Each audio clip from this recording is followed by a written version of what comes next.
देखिए, ट्रंप जो गए थे चाइना, चाइना को हड़काने गए थे, चाइना को दबाने गए थे। मेरा ये क्लियर पॉइंट ऑफ व्यू था, मैंने आपसे कहा था। अब जो चाइना में हमें देखने को मिल रहा है वो थोड़ा गेम पलट गया। ट्रंप की बॉडी लैंग्वेज पॉजिटिव नहीं है।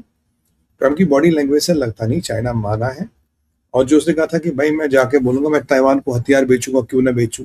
अगर तुमने ईरान की मदद की, अगर तुमने ईरान को हथियार दिए हैं, तो मैं ताइवान को हथियार क्यों ना दूं। और ये भी बातें चल रही थी कि ईरान के साथ चाइना की एक और नई आर्म्स डील चल रही थी, कुछ बातें चल रही थी। तो उसको रोकना था और ताइवान मसला मसला खड़ा ना हो जाए वो रोकना था। वेंगी ने धमकी दी थी अमेरिका को ताइवान को लेकर, और चाइना थोड़ा एग्रेसिव हो गया था ताइवान को लेकर, क्योंकि वहां शी जिनपिंग इंटरनली वीक हो रहा, और वीकनेस से बचने के लिए they are trying to increase the rhetoric. ये हर कोई लीडर करता है, जब वीक होता है वो रेटोरिक बढ़ाता है, और यही हमें यहाँ देखने को मिला था। अब जो चाइना को वार्निंग मिली है, चाइना ने क्या किया कि जब ये बातें ट्रंप ने कही, मार्को रूबियो को ले गए, जेंसन हुआंग को ले गए, इलॉन मस्क को ले गए, ये सब मैंने आपसे डिस्कस किया था। चाहे और आज मार्को रूबियो ट्रंप के बाजू में बैठे थे, मुझे लगा शायद प्लेन में ही बैठे रहेंगे या होटल से आएंगे, नहीं बिल्कुल बैठे रहेंगे, और उसका नाम लू कर दिया, और लू के नाम से उसकी एंट्री करा दी, और वो ट्रंप के बाजू में बैठा था, जो चाइनीज सभ्यता में शी जिनपिंग पे थप्पड़ जैसा है। क्योंकि इनकी सभ्यता way the the face of the top man is most important. तो इसको लेके चाइना कभी खुश नहीं था, ना होगा। इलॉन मस्क वहां फोटो खींच रहा था। Again China is not happy with such a kind of behaviour, a very formal and regimented people. तो अब चाइना ने वार्निंग इशू की। चाइना ने बोला कि पहली बार चाइना के इतिहास में वार्निंग इशू हुई है। चाइना कह रहा है कि अगर आपने ताइवान के परिप्रेक्ष्य में इंटरफेयर किया, तो पहले तो चाइना कहता we should cooperate not confront. China और अमेरिका कॉपरेट करनी चाहिए, कन्फ्रंट नहीं करनी चाहिए। और ये दुनिया का सबसे बड़ा कॉन्सिक्वेंशियल रिलेशन, और ये अमेरिका और चाइना दोनों का उत्तरदायित्व बनता है इसको कहाँ ले जाए। और अगर आपने ताइवान के यूनिफिकेशन में पंगे डाले या ताइवान की मदद की, तो इससे हमारे रिलेशन खराब नहीं होंगे, कन्फ्रंट्रेशन नहीं, बट एक वॉर लाइक परिस्थिति में पहुंच सकते। तो चाइना ने पहली बार युद्ध की धमकी दी है अमेरिका को। चाइना यूजुअली वॉर वर्ड का नाम का शब्द यूज नहीं करता, पर अब की बार चाइना ऑपरेट, कन्फ्रंट्रेशन नहीं, प्रॉब्लम और एक युद्ध जैसी परिस्थिति हमारे बीच में हो सकती है, और ये युद्ध दोनों के लिए अच्छा नहीं है। तो चाइना एक मैसेज दे रहा है कि अगर आप ताइवान में ज्यादा हस्तक्षेप करेंगे, अमेरिका और चाइना का युद्ध होगा। जो मैं आपको शुरू से कह रहा हूं, अमेरिका और चाइना का युद्ध होना है। ये फ्लैश पॉइंट आना, ये आ जाए 5 साल बाद आए, 10 साल बाद आए, आना जरूर है। इसको दुनिया की कोई शक्ति नहीं रोक सकती थी। ये वही बात है जब मैं आपको कह रहा था भाई, आपके what do call this, Israel और अमेरिका का ईरान से युद्ध होना ही होना, इसको दुनिया की कोई शक्ति नहीं रोक सकती। तो ये एक इंपॉर्टेंट एस्पेक्ट है जहां पे एक डायरेक्ट युद्ध की बात हुई। जब डायरेक्ट युद्ध की बात हुई तो मार्को रूबियो ने कुछ इंटरव्यू दिए। मार्को रूबियो कह रहे स्टेट ऑफ हॉर्मोस में हमारा एक स्टेक थोड़ी ना, चाइना के सबसे ज्यादा शिप फंसे पड़े। तो चाइना को बोलो हमारे साथ आए, शिप खोल ले। Ship by China expect us to do their job. China के पास नेवी है, जाए स्टेट ऑफ हॉर्मोस में शिप खोले। हम भाई हमसे अपेक्षा क्यों करते हो, हर काम अमेरिका क्यों करे, आप कुछ नहीं करोगे क्या?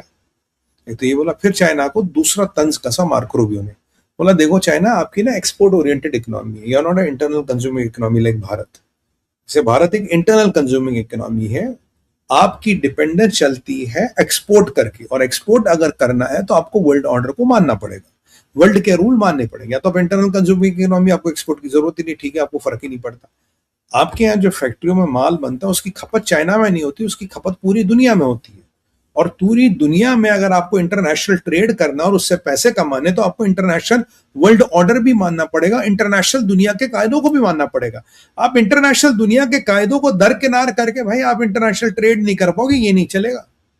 ये थोड़ा और कैड़ा करके बोल दिया कि अगर ये तो, और इंटरनेशनल वर्ल्ड ऑर्डर में रहना, तो जितने नफेरियस एलिमेंट हैं, पाकिस्तान, ईरान वीरान, इनका जरा आपको साथ छोड़ के कायदे से चलना पड़ेगा।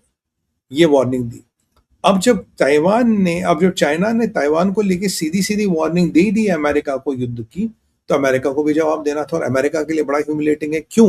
क्योंकि अभी ट्रंप चाइना की जमीन पे, और वहां चाइना आपको मतलब घर में बुला के गाली दे रहा लिटरली। अब मार्को रूबियो चाइना में बैठ बैठ के इंटरव्यू दे रहे हैं कि जी ऐसा है, वैसा है, वो है, ये है। या उन्होंने एयरफोर्स 1 में इंटरव्यू दिया, उसको अभी उन्होंने एयर कराया दिखाने के लिए हमारे चाइना की पोजीशन क्या है। और मार्को रूबियो ने एक अच्छी बात बोली अभी कह रहा है यार हम कहते हैं कि strait of Hormuz international waterway, China कहता है। हम कहते हैं स्ट्रेट ऑफ हॉर्मोस खुला होना चाहिए, चाइना कहता है स्ट्रेट ऑफ हॉर्मोस खुला होना चाहिए। हम कहते हैं ईरान का आधिपत्य नहीं होना चाहिए, चाइना कहता है आधिपत्य नहीं होना चाहिए। हम कहते हैं कि स्ट्रेट ऑफ हॉर्मोस पे टोल न लगे, चाइना कहता है स्ट्रेट ऑफ हॉर्मोस पे टोल न लगे। अगर यहाँ सिमिलैरिटी है तो चाइना स्ट्रेट ऑफ हॉर्मोस को खोलने के लिए अमेरिका के साथ क्यों नहीं आ रहा? तब why do you expect America to do all the heavy lifting और आप कुछ नहीं करोगे? बिल्कुल पॉइंट ठीक है। जब ये सारे रेटोरिकल गेम चल रहे थे, वहां लिंडसी ग्राहम यानी कि प्रेसिडेंट का राइट हैंड मैन, उसने बोला कि पहले पीछे बोल चुका Pakistan and China can not be trusted, America can not trust Pakistan and China. आज लिंडसी ग्राहम बोलता है कि China has to cooperate and they will be rewarded else they will be punished. यानी कि आप का जब प्रेसिडेंट चाइना की जमीन में, आप लिटरली चाइना को युद्ध की धमकी दे रहे हैं कि अगर आप औकात में नहीं आए तो हम आपकी ठुकाई पिटाई कर देंगे, चाइना विल बी पनिश्ड। ये लिंडसी ग्राहम कह रहे हैं चाइना को जब president Trump is in China. बाकी ट्रंप का अभी वो what you call the state banquet वगैरह हुआ, वो काफी टोस्ट वोस्ट रेज किया toward cooperation, friendship, the usual rhetorical things. और सबसे अचंभे की बात हुई कि सब लोग इलॉन मस्क के आसपास घूम रहे हैं और इलॉन मस्क के साथ फोटो खिंचा रहे हैं। अब इलॉन मस्क के साथ फोटो खिंचा रहे, नहीं डोनाल्ड ट्रंप को अच्छा लग रहा है, शी जिनपिंग को अच्छा लग रहा है यार ये इलॉन को लाए, ऐसा लोग फोटो खिंचा रहे। They don't like to share the limelight with anybody, it's a different issue. But यहाँ मामला थोड़ा हमें खराब नजर होता रहा।